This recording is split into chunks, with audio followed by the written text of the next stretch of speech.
e per parlare direttamente, vostro tramite, alle famiglie per spiegare bene com'è sta roba della scuola. Penso che sia doveroso, no? Lunedì si apre, però prima vorrei, come consuetudine, parlarvi, darvi un punto nave di quello che sono le nostre vicende legate al testing e quindi a tutto il tema del coronavirus nei test. 1.703.418 test al momento. Considerate che abbiamo iniziato il 21 febbraio, no? 1.730.400 è il numero di tamponi effettuati in Veneto dall'inizio della pandemia, prima regione italiana ad introdurre i test rapidi per verificare la positività al Covid-19. Si parte quindi con garanzie territoriali per il nuovo anno scolastico, dopo la chiusura anticipata degli istituti in seguito all'emergenza pandemica. Sono 2.141 le persone decedute in Veneto, dove in isolamento rimangono oltre 7.830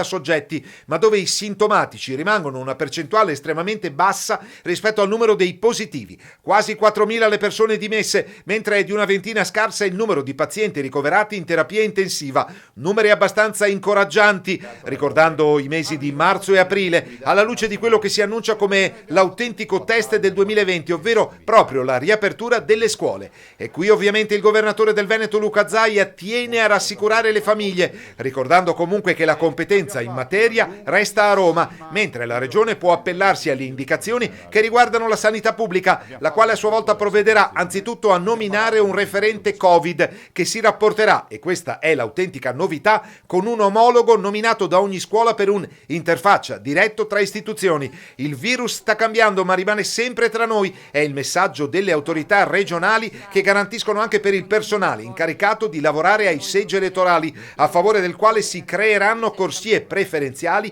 per test rapidi. Eh sì, perché che gusto ci sarebbe a cominciare le scuole senza interromperle dopo una settimana e farle riprendere chissà quando? Il presidente Luca Zaia, ad una settimana dal voto anche regionale, cerca di tenersi in equilibrio tra campagna elettorale ed emergenza sanitaria, appellandosi al senso di responsabilità di famiglie e ragazzi. Dai 6 anni in avanti il corredo personale deve sempre tenere conto di una mascherina a portata di mano.